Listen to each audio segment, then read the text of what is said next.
Hey, I'd like to welcome you to another episode of Mission Matters. My name is Adam Torres, and if you'd like to apply to be a guest on the show, just head on over to missionmatters.com and click on Be Our Guest to Apply. All right, so today I have Phil Larson on the line, and he's Executive Director of the Solum Community Transformation Initiative. Phil, welcome to the show. Well, thank you for having me. It's a great opportunity to be here today. All right, for everybody watching this, this is a very special episode. So excited to bring Phil into our author community and also to introduce him to our audience. Phil has been selected to be one of our upcoming authors in one of our upcoming books, which I'm really excited. And just so you know, today we're going to give you some teasers and we're going to talk a little bit about Phil, what Phil's going to put in the book, but we're not going to give it all to you. So we're going to bring Phil back on the show again. And after the book is published, and also obviously give you an opportunity to purchase the book. Why? Because we sell books. So excited to bring Phil's content to you. But just to get us kicked off, we'll start this episode the way that we start them all, with our Mission Matters Minute. So, Phil, we at Mission Matters amplify stories for entrepreneurs, executives, and experts. That's our mission. Phil, what mission matters to you? Biggest mission that matters to me today is kind of twofold. One is to encourage people to live their life mission. Don't delay that. Get involved in that thing that's inside of your heart, beyond the money, beyond the stuff. What's that life mission that drives you? And for me, that's fixing fractured families. That's getting into the non-metro and rural community and giving individuals an opportunity to have a better life forward. That's my focused life mission. It's great.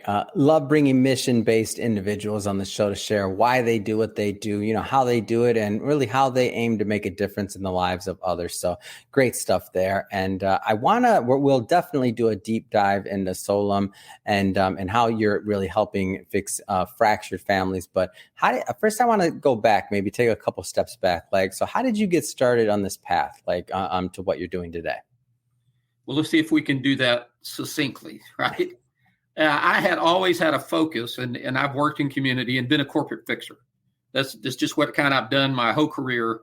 Get a company that's broken, a department that's broken, go in, get it calibrated, back on mission, doing what it's supposed to do, people, the processes. So I've always been a fixer, but I noticed in community, our families are just incredibly fractured. 42% of our kids are growing up without their father at home. 41% of kids today are born with no marriage. And the statistics that follow those two trends are horrendous in terms of poverty, in terms of crime, in terms of anxiety and depression and so many different things. So I just had a heart to get in and help. So I was working with the National Center for Fathering. I was a full-time executive in an insurance company, but working with the National Center, gathering, 100 churches, government leaders, governors, senators, whoever we could pull together to have citywide conferences. And I kept asking the question, we're not changing the numbers. The statistics keep going down or keep going up, maybe is the way you could look at it. They keep getting worse.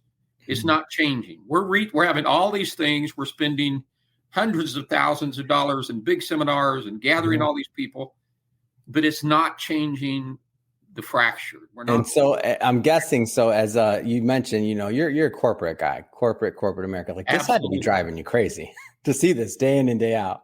Yeah, I'm going, okay, we can fix this stuff. Come on, guys. There's ways to fix things, but I've seen so many companies who let things die. And for sure. Die, and families let things die. So I had made a determination in my 50s. I said, when I get to be 65 and I get ready to retire, I'm just going to give myself to this 100%. Wow. Well, at 56, I went through a corporate this corporate change hit. It wasn't one of those nice ones. Okay. Yeah.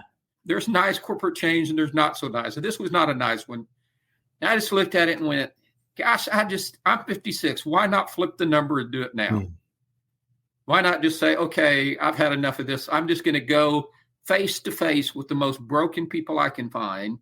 Because I'm a fixer, right? And I look for what I call black holes. In the theory of constraints, you find that one thing that everything else hinges on, that just one thing causes 1,000 problems. Yeah. I'm going to go to the streets. I'm going to go face up with this and see if I can find some things, some black holes. Yeah. So I worked with a school that was 95% fatherless, 660 kids. You couldn't find 20 dads. I worked with those dads and listened to them and helped them. And then I worked with some recovery centers. And then a group asked me to go into the non-metro rural community and see if I could find solutions there. They came to me. Wow. And I went, well, okay, let's see what's there. I grew up in that community. I grew up in a town of 15,000 in the non-metro rural, so I kind of know that culture. And I found that community is in worse shape than any other community I could find. Urban communities, the statistics of abuse and violence and crime and poverty in the non-metro rural is as high as the deepest urban Chicago or Philadelphia or New York, except there's no resources. There's no counseling agencies out there. There's no people really helping people step up and get out.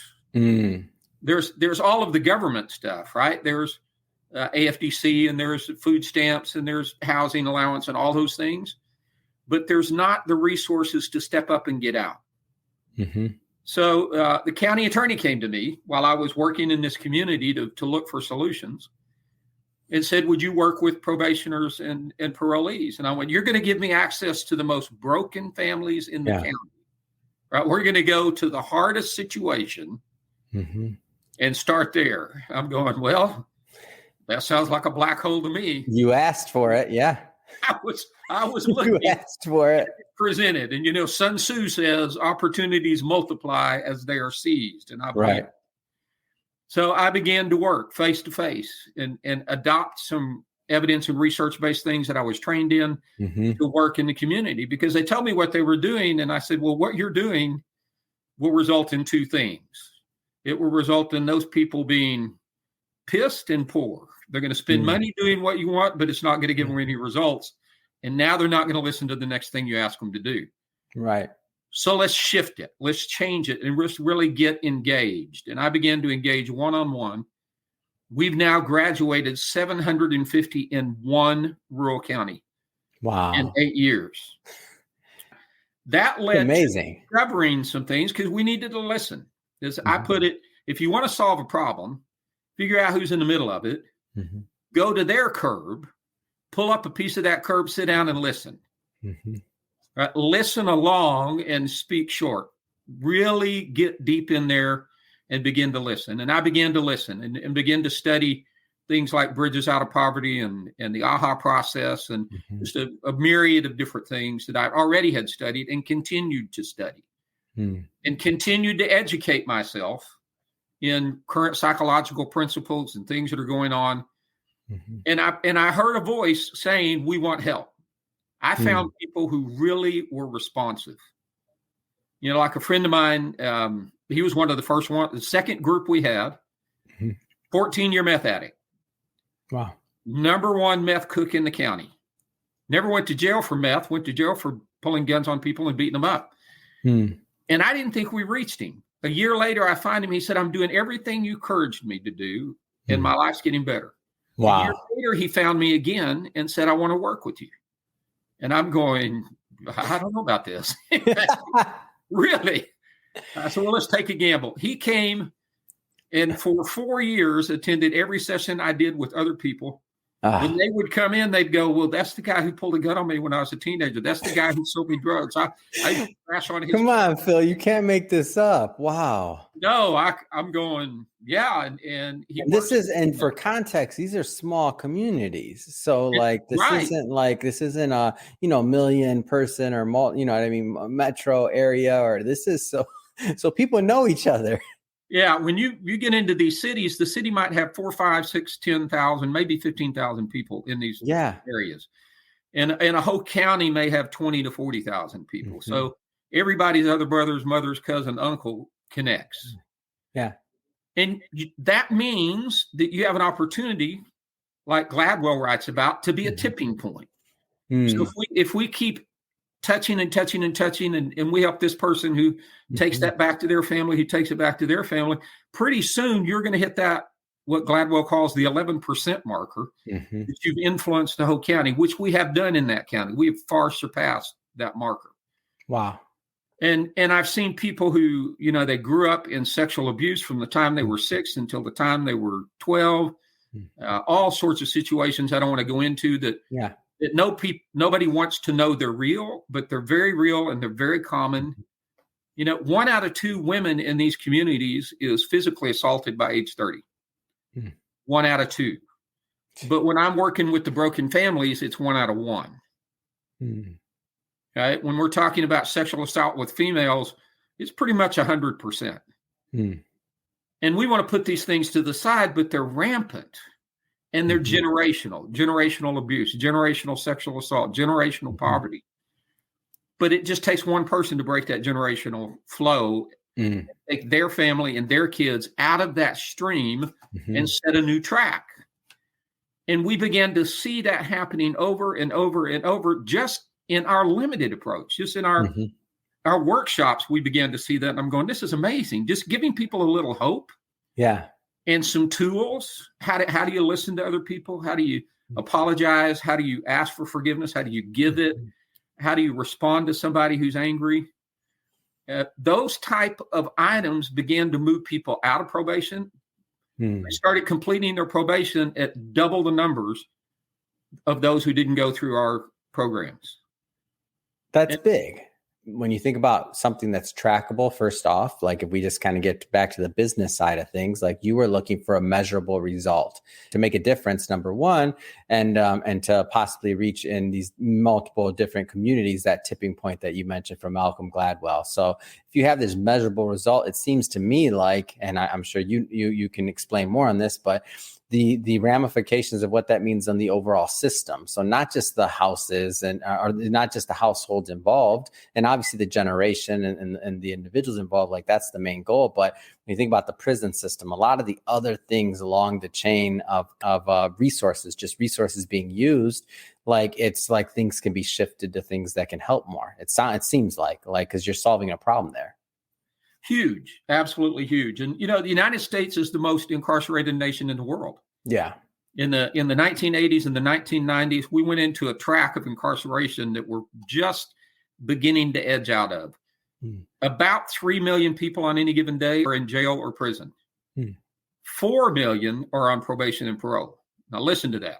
So we spend all these resources on the people, churches, community organizations love what they call prison ministry. We're going to go into prison to help. I'm going, there's more next door than there are behind those walls. So I'm focusing on the next door neighbor. I'm focusing on the person who's right down the street from you, who is in the custody of the Department of Corrections.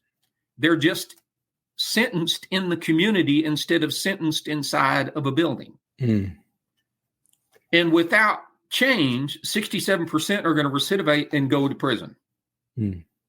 70% are going to fail their probation and be incarcerated. But with the right hope and the right intervention, the right approach, a lesser number, a much lesser number, is going to recidivate. Some are going to recidivate. You can't reach everybody. Everybody's not going to listen. Yeah, trust me. It was really important sometimes to have my friend, because when people came in, they said, that so-and-so really feel alone. So he kind of served as a bodyguard sometimes too, because it can be intimidating. This is a person, they're not locked up. They can show up on your doorstep anytime, day or night.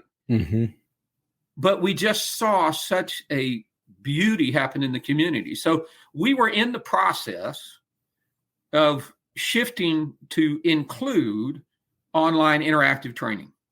And I've done the research on how to build it correctly. And we're talking about people who don't have huge vocabularies and huge, they don't have internet and computers at home. In the rural communities, internet is just getting itself established. So we were in that process, and along came the best and the worst thing that I've ever seen, called COVID. Yeah. COVID forced the rural community to accept internet and online interaction. So everybody has a phone. They just didn't know how to use it. They used it for Facebook, but they never thought of using it for Zoom. And you and I've been in business we don't want to talk about how long, but anyway, for decades, right? Yeah. I've been doing go-to-meetings and webinars, Yeah. live and online since Skype, the original Skype. Yeah.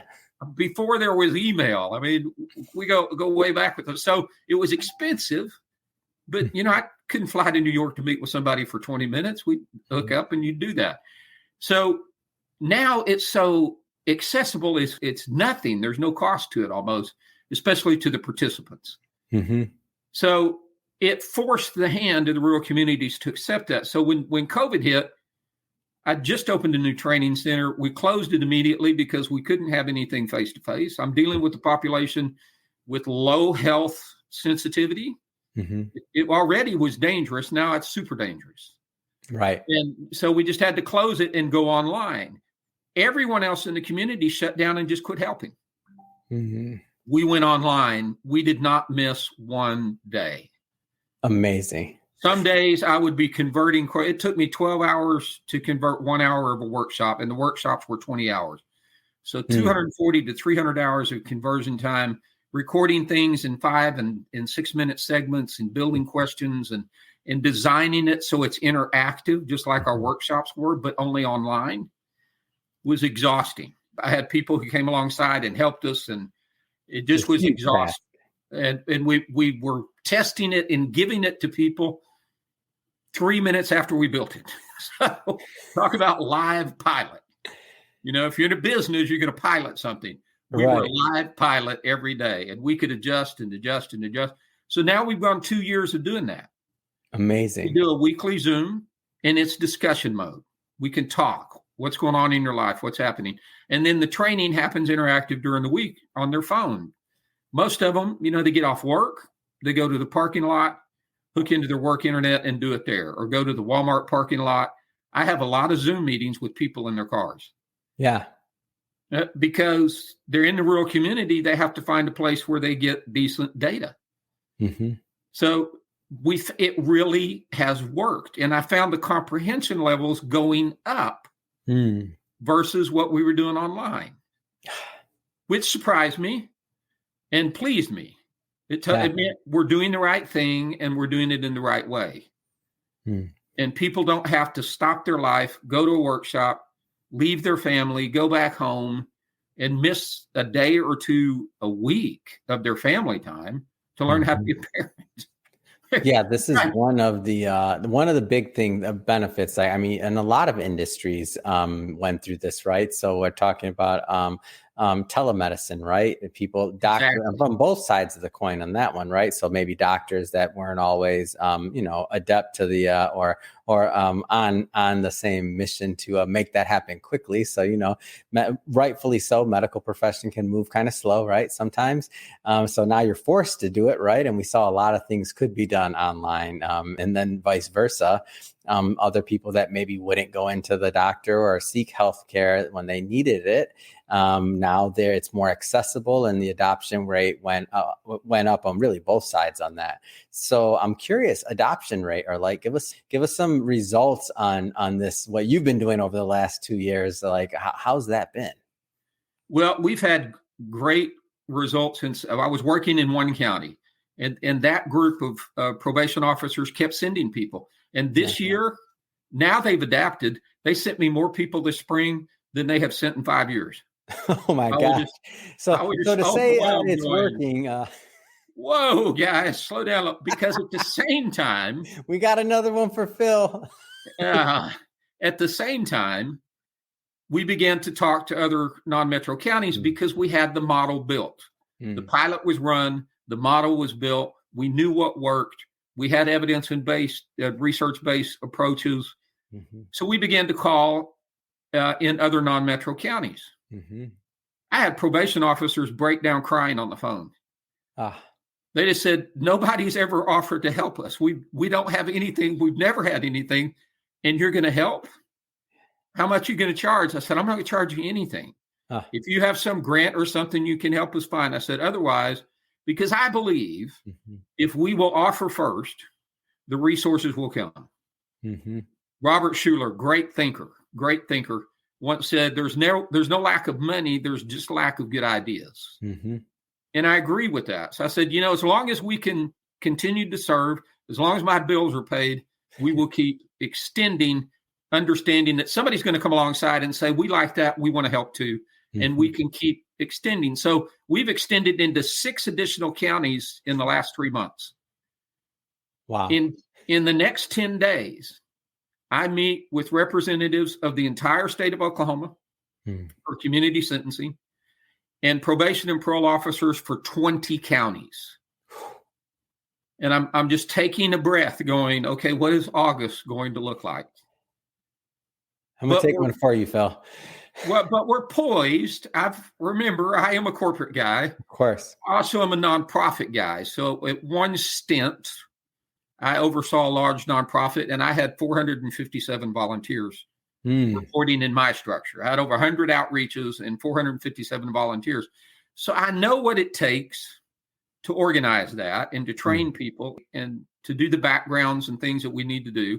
Mm-hmm. And I brought people on board in the last couple of months to help with that.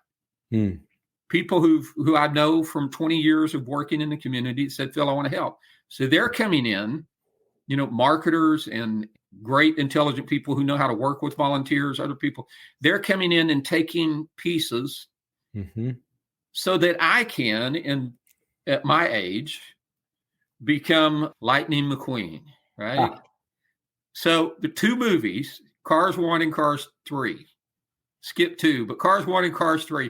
Cars 1, Doc Hudson, right? Doc Hudson coaches Lightning McQueen, and then he disappears off the scene. And in Cars 3, Lightning McQueen's aging out, and he coaches somebody else. And he takes on Doc Hudson's number 51.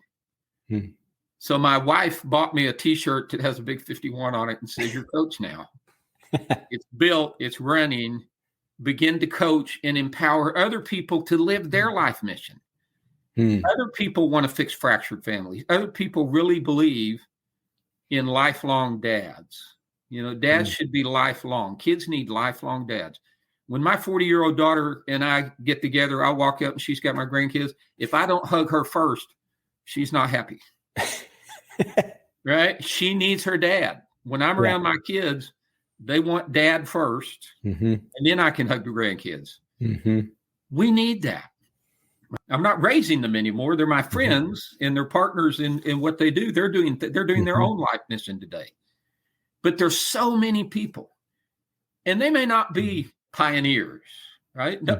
Nobody wants to do what I did. Trust me. I went into a community where I knew nobody, and I mean nobody, and just said, here I am. And by the grace of God, connections started happening. The county attorney came in. People started jumping alongside. People stepped in and helped back us. But, I went through some months with no salary. I'll be honest. I went through 6 months with no salary whatsoever. Wow. But I had put some things behind to say, okay, we'll take care of that. And we did. My wife and I made that agreement. She does the same kind of things with teenagers. She's in 4 different high schools and works with first offender teens and their parents for another organization. So it's our life. This is our life as a couple. We've been married 44 years. Our kids do things like this. I want to see other people get meaningfully connected to do something meaningful, not just do something, but to look out there and say, hey, this mom who came in, man, I had a mom talk to me once and I was sitting there talking to her and she just opens up. She was about 22 at the time. And at 13, her mom had gone and gotten a man, brought her into the house, him into the house and said, now you serve this man. And she had 2 kids by that man. And at 19 figured out I can get out of this and left. You have no idea how common that is. I've talked to meth cooks who tell me it's quite common in these communities for people to bring their middle school girls over for the evening and exchange that for meth. Common. The community, when you question the community, people go, oh, well, and I'm going, what do you mean, oh, well? This is not oh, well. This is not well at all.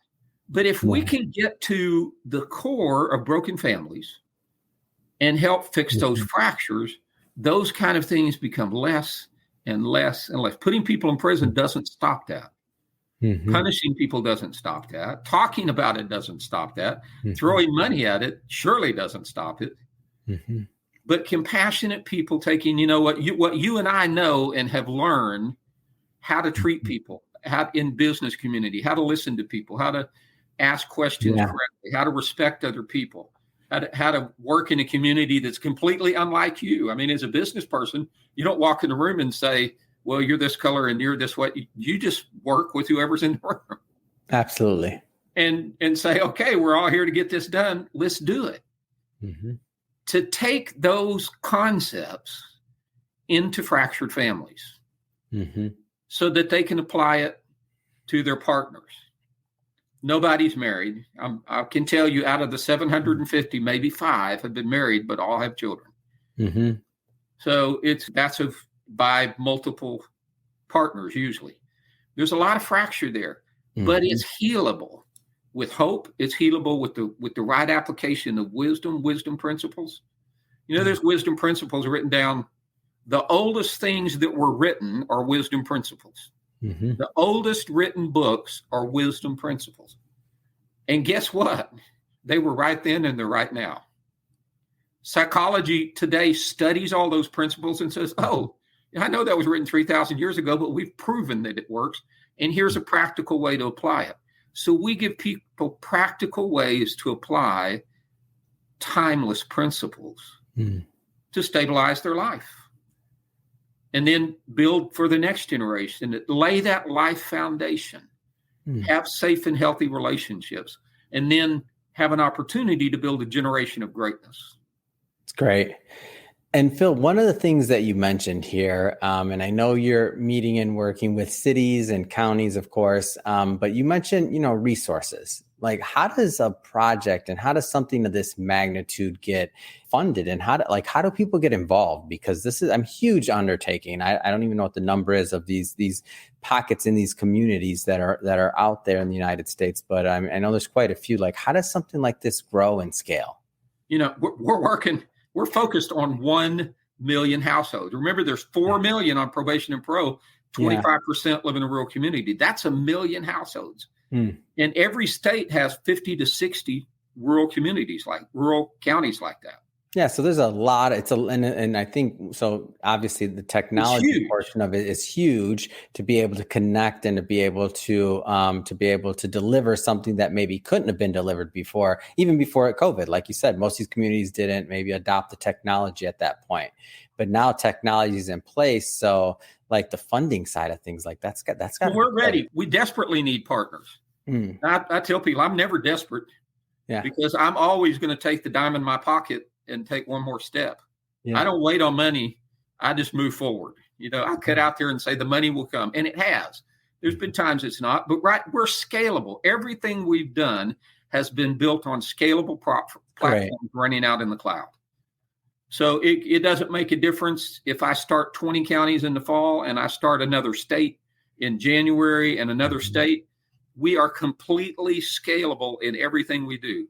Our background partners, our technology partners that are providing for all of this that we build on are solid. They handle Princeton. They handle some of the biggest education groups in the world. And they are very passionate about supporting us and what we do. They give us a great discount. Yeah. I wouldn't be able to do it without it. We have dimes. Other people have dollars. We take our dimes and we stretch them. So we need people who say, I want to help. I want $5,000, $10,000, $50. It didn't make a difference. Who want to help. And then we need people who say, I'd love to mentor 3 people in my county.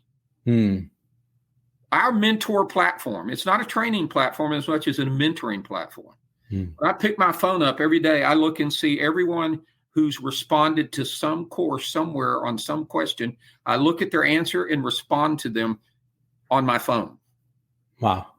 I can take somebody in a county and say, will you be my franchise in that county? If we have 10 people in that county, you be the mentor for those 10 people online and be available if they say, well, can I have a cup of coffee, to go take them for a cup of coffee? And change your community, change your county. We are completely poised to make that happen. Wow. That's the dream. I mean, I don't want it to be some central thing where everything's being done and Phil's doing we have all the training recorded. You don't have to do the training. Mm-hmm. It's been recorded. We've researched this. We've worked it. We have people who perform the training online, but you can be the mentor. You can jump in on that once a week Zoom, mm-hmm. meet with those 6 people, talk to them about what they went through that last week, and then monitor what they're doing during the week and keeping track. Because, most of them bust their phone about once a month. Mm. Really. A lot of burner phones. Not because they're trying to hide, but because that's just the culture. You go down to Walmart, you buy a phone. It's a cheap phone. It's not going to last. I mean, they're not going to spend $600,000-$800,000 for a phone like you and I might. Yeah. My phone is my lifeline. It's my computer. Yeah. I spend some money on it. I can't afford to break my phone. So I have a sizable phone or, sturdy. But they're buying something down at the counter at Walmart mm-hmm. or, at the Quick Stop or something. So mm-hmm. that phone's not going to last. So it breaks the phone and then you lose connection with them. Right. And then they lose all their contacts. And then 3 weeks later, they reappear and go, oh, how do I catch up? We need mentors who are encouragers, mm-hmm. not judgmental. Right? I don't use names in any of the stories. I have stories. I read a whole book of stories called Stumbling into Miracles. So I've seen so many lives change. But I was working with a 15-year-old young woman who beat up a police officer. And she was a tiny little thing, about 5 foot, maybe weighed 85 pounds. And she jumped a police officer. And I'm working with her. And she's just improving week after week after week. In the beginning, she didn't trust me for anything. She thought I was crazy. Yeah. But she began to trust me. And at the end of the workshop time, she came in with this picture. I can describe it. I don't have it on me. It's in my other office.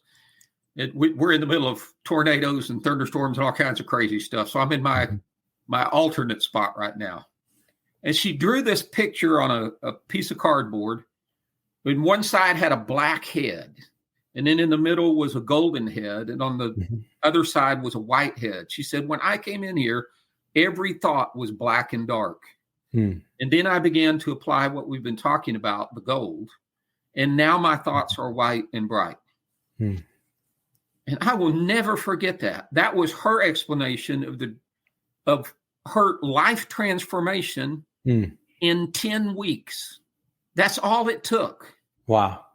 Her brother was in the gangs. Her whole life was surrounded, by the Sureños and the Norteños and the gangs. And here she was going through a life transformation because some crazy guy like me went down and sat down with her and some other teenagers who are just kind of chaotic at best and worked with them on some relationship principles. It just changed her whole view of what her life could be. So imagine one person in every county who connects in. We've got the training. All you got to do is connect them to it. It's trackable. It's auditable. That way the probation officers and the Department of Corrections get everything they need. Right? They need to know that it's accountable. Right. That it's not just somebody playing a game or gaming the system. We've got all of that taken care of so that somebody who's got a good heart of compassion, who's a good listener, who's got a stable set of life skills, right? They're decently, you don't have to be a professional. You can be a professional, whatever you are, but you've got a stable family and you're willing to give of your time, your talent, your treasure for somebody else and walk with them. Many of these relationships I still have 5, 6, 7, 8 years later. They don't just go away. If I walk through downtown in that city, people will honk their horn. They'll pull over and talk to me. Their lives have been changed forever in just a few weeks. And you're not going to get that in a weekend seminar. Trust me. No. We do a lot of that. That's the stuff that doesn't work. Well, let's have a 4-hour seminar on Saturday or, a 5-day seminar one week. No, we work week after week after week. People have to be able to take it, apply it to their life, come back and talk about it. And it's a process, not, don't read a self-help book and go out and do it tomorrow. It's a process. and to walk alongside people and help them go through that process and make the new decisions. Like I said, many times I'll work with people for 6-9 months. They'll come into one workshop and say, well, what's next? And then they'll go to the parenting workshop. They go through the parenting workshop, and then they go through the anger resolution workshop. They begin to change their life, and they've never graduated from high school. And now they're accomplishing something that they get a certificate they put on the wall, walk into their probation officer and say, look what I did. They've never accomplished anything of substance that they can put their finger on in their entire life. And that's great. We give them that dignity. We're handing out dignity and accomplishment and a sense of achievement that they don't know where to get it. And that affirmation that goes with it to look at them and say, great job, well done, that they never heard from their father. We're a fatherless society. We are a fatherless society. And most people have never heard, I'm proud of you. I appreciate you. Good job doing this and getting it done. And we thrive. We're humans. We thrive on that. We need that. And so I'm looking for people who they can fund, right? Somebody gave me a $100 check this week. Cool. That worked. That helps. All right. Somebody's giving me $600. Somebody gets, those things are huge. It cost us about $1,000 to take one person through a 12-week workshop.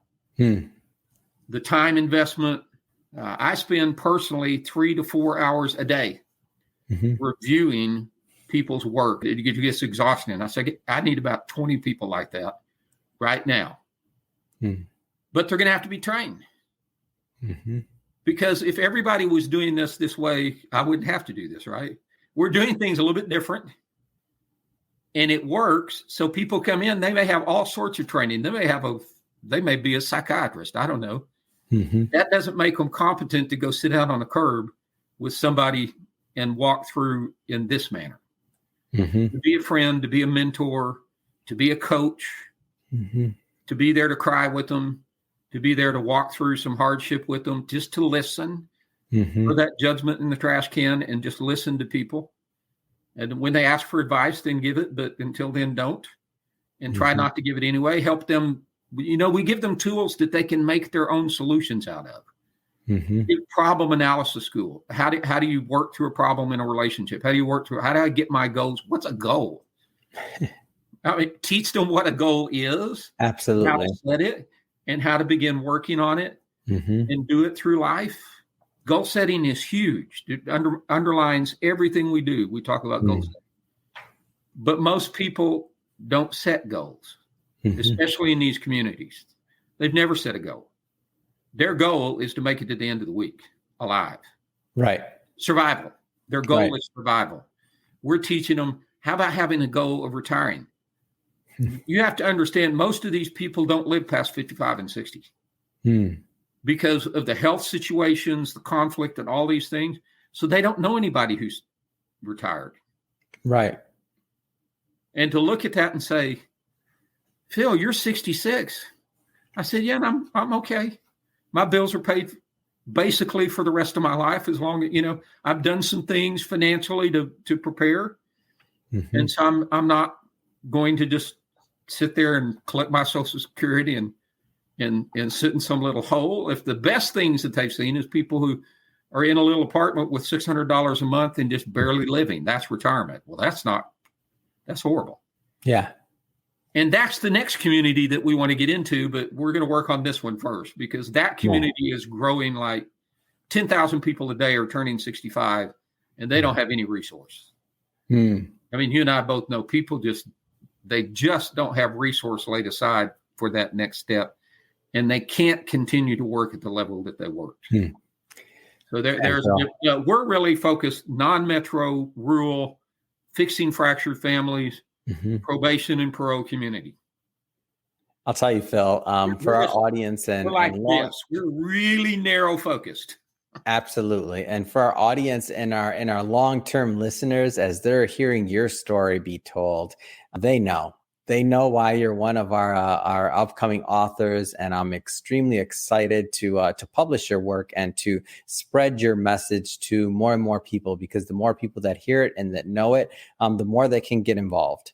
And speaking of get involved, if somebody is listening to this or watching this and they do want to get involved with Solum, whether it's to on the funding side or on the volunteer side or the any other way that they can get involved, I mean, what's the best way for people to reach out and connect with you and your team? They just need to go to solumcommunity.net, SOLUM community.net. And there's a little tab on the bottom that says neighbor to neighbor. Because if you see that Solum leaf, right, there's 2 leaves on our logo. And in the middle of the leaf, the stem is a person. Yeah. So the philosophy is we take what we have and we give it to help somebody else grow. And then they take what they have and they give it to somebody else to grow. It's a neighbor to neighbor proposition. That's what that logo is all about. So they just go to solumcommunity.net. There's a little tab down there that says neighbor to neighbor. It pops up, and decide whether you want to volunteer and be involved, or decide whether you want to give and be involved, or do both things and be involved, or just subscribe to the newsletter. You hang on long enough, just like every other website, it's going to pop up and say, hey, you want to be in the newsletter? I'm in. Be in the newsletter. Man, it's so fun to have you part of our community, Phil, and it's just the big Herculean task that you're going about with you and your team, and the difference you're already making, and I know it's going to continue to grow as you kind of continue to improve what you're doing, and also as you train others, as you said, to kind of pass the baton and to get more people involved and to get more people activated. So I mean, great story. Happy to bring this to my audience. And speaking of the audience, I'll put the links to the website and all that good stuff in the show notes so that you can just click on it and head right on over and check out what Phil is doing over at Solum and really connect and to get involved. So definitely do a deep dive there. And if this is your first time listening to or engaging with Mission Matters, the Mission Matters platform, we're all about bringing on entrepreneurs, executives, and experts that really have a mission to share. Like they're out there trying to make a difference in the world and in the marketplace. And they're bringing new innovative ideas and really going at it. If that is some type of content that interests you or motivates you or sounds exciting, we welcome you to hit that subscribe button, because we have many more mission-based individuals coming up on the line, and we don't want you to miss a thing. And Phil, really, again, truly a pleasure to have you on the show, and can't wait to bring you back on the show after the book is written and released, so that we can announce it and also dive into your writing. So again, thanks again for coming on. Thank you. Appreciate the opportunity.